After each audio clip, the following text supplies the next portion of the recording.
माननीय मन्त्रीज्यू, सचिवज्यू, निर्देशकज्यू, महाशाखा प्रमुखज्यू, पत्रकार सरहरू र यहाँ उपस्थित सम्पूर्ण यस मन्त्रालयका साथीहरू,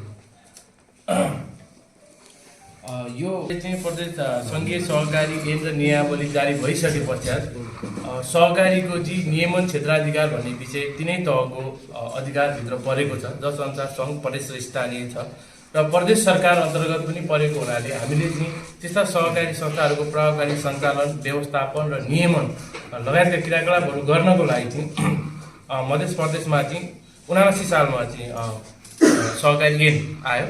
त्यस अनुसार चाहिँ अहिले हामीले चाहिँ सहकारी नियमावली आएको छ र सो अनुसार अब सहकारी रजिस्ट्रार तोकेर विगतमा अड्किएर बसेका सम्पूर्ण सहकारीका कामहरू गर्ने चाहिँ बाटोहरू, मार्गहरू चाहिँ प्रशस्त भएको छ।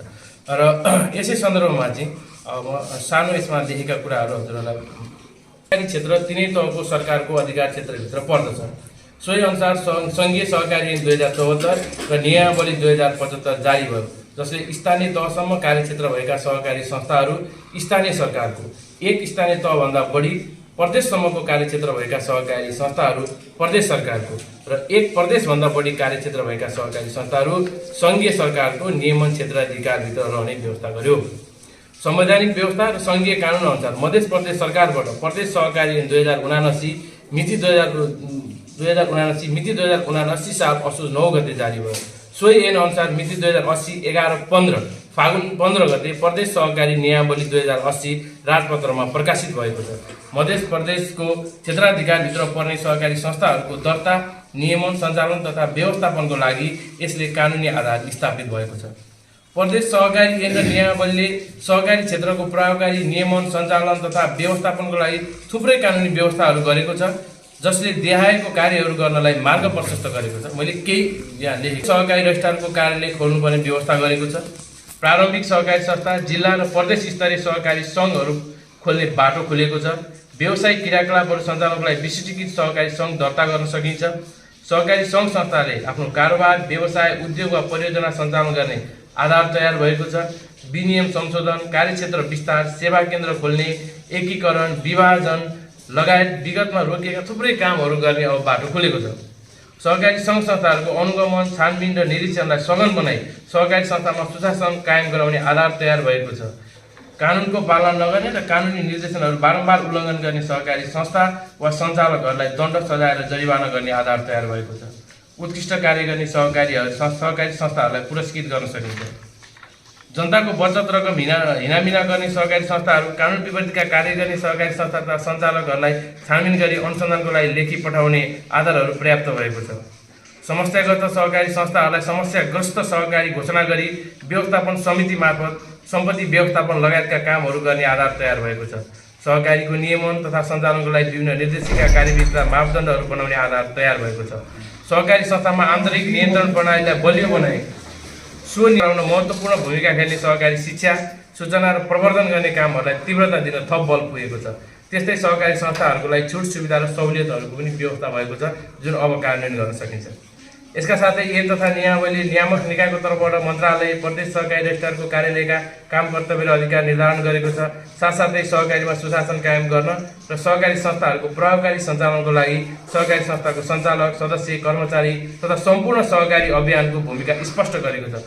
यसर्थ ऐन तथा नियमावली अनुसार नियामक निकाय र सहकारी संस्थाका सञ्चालक, सदस्य, कर्मचारी तथा सहकारी अभियानले आफ्नो भूमिका निर्वाह गर्दै सहकारी क्षेत्रको नियमन, प्रवर्धन जस्तै विनियम संशोधन, कार्यक्षेत्र विस्तार, सेवा केन्द्र खोल्ने, एकीकरण, विभाजन, सहकारी शिक्षा, दण्ड, जरिवाना लगायत सहकारी कानुनले निर्दिष्ट गरेका कार्य सञ्चालनको लागि यस मध्य प्रदेशको सहकारी रजिस्ट्रार तोकिएको छ। अब यस प्रदेशबाट हुनुपर्ने सहकारी सम्बन्धी सम्पूर्ण कामहरू नियमित रूपमा हुन्छ र चाँडै नै यसले परिकल्पना गरे अनुसारको ओएनएम सर्वे, सङ्गठन तथा व्यवस्थापन सर्वे भई छुट्टै प्रदेश सहकारी रजिस्ट्रारको कार्यालय खोल्ने क्रियाकलापहरू पनि अगाडि बढ्नेछ र भविष्यमा सोही कार्यालयबाट सहकारी क्षेत्रका कार्यहरू चाहिँ नियमित रूपमा सम्पादन हुनेछ। कुराहरू यिनै छन् र यो कार्य प्रदेशबाट चाहिँ प्रदेशको क्षेत्र नियमन क्षेत्राधिकार भएका सहकारी संस्थाहरूको नियमन र सञ्चालनको कामहरू चाहिँ अघि बढ्ने भएको छ।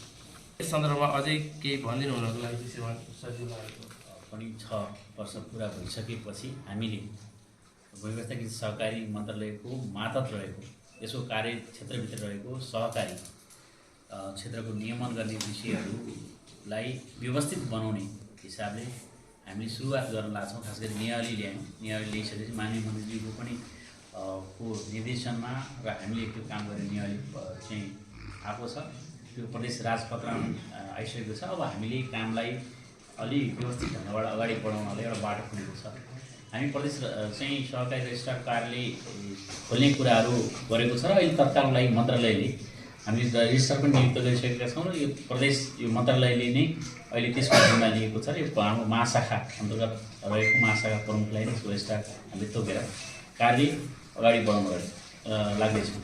यो यावत समस्याहरू छ। हामी सहकारी विषयमा धेरै समस्याहरू हामी सुन्दै पनि आयौँ र बचत गर्ने बचतकर्ताहरू चाहिँ सहकारीमा बचत गर्ने र बचत चाहिँ उनले बचत गरेका कुराहरूलाई चाहिँ सहकारीको कहाँ छन्, सहकारी खोज्नको जानुपर्ने अवस्थामा जुन अवस्था देखिएको छ र अहिले पनि हामीले यहाँ हेर्दाखेरि हामीले 800 को हाराहारीमा सहकारीहरू प्रदेश मात्र हामीले हेर्ने गरी आएको छ। त्यसमा पनि हामीले 200 साढे 200 को हाराहारीको सहकारी मात्र हामीसँग सम्पर्कमा आएको छ र हामीसँग अझ पनि 600 सहकारीहरू हामीसँग सम्पर्कमा आएको छैन। हामीले खोज्नु छ त्यहाँ बचत भएका कुराहरू, त्यहाँ जनतालाई परेको समस्याहरूलाई समाधान गर्नु छ।